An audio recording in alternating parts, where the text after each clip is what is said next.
দর্শকবৃন্দ, দেখুন যে গতকাল রাতে একটি মর্মান্তিক দৃশ্যপট ঘটেছিল এই রোহিতপুর বোর্ডিংয়ে।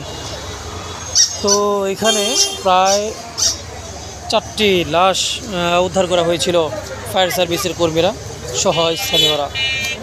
তো সেই দৃশ্যপট দেখার জন্যই সকাল থেকে অনেক মানুষ এখানে দেখা যাচ্ছে এবং প্রায় 15 জন আহত হয়েছিলেন। তো এমন ঘটনা আমরা দেখেছিলাম। তো আজকে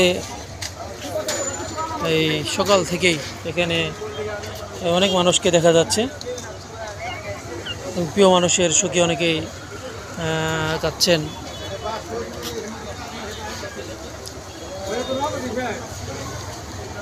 দেখতে পাচ্ছেন যে কি একটি মর্মান্তিক ঘটনা ঘটেছিল এবং সেটি স্থানীয়রা সহ যে ফায়ার সার্ভিস কর্মী তারা এখানে এসে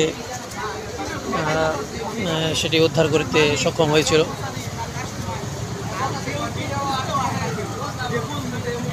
ঘটনাটি ঘটেছিল যে এখানে যে জয়পাড়া কিংবা নবাবগঞ্জ থেকে যে বাস গাড়ি আসে, তো সেই বাস গাড়ির সাথে এখানে যে একটি ভ্যান গাড়ি ছিল, তো সেই ভ্যান গাড়িটি সেই এখানে একটি কাবাবের ঘর ছিল।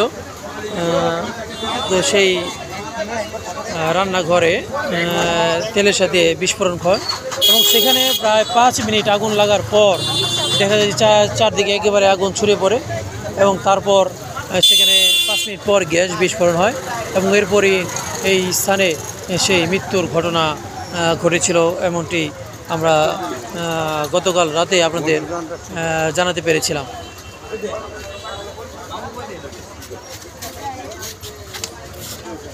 তো এই ছিল আজকের অবস্থা। তো যারা নাকি মৃত্যুবরণ করেছেন, আল্লাহ তাআলা রব্বুল আলামিন তাদের বেহেশত নসিব করুক। আর যারা নাকি অসুস্থ আহত হয়েছেন তারা যাতে অতি শীঘ্রই সুস্থ হয়ে যাক এমনটি প্রত্যাশা থাকবে। ধন্যবাদ। আসসালামু আলাইকুম।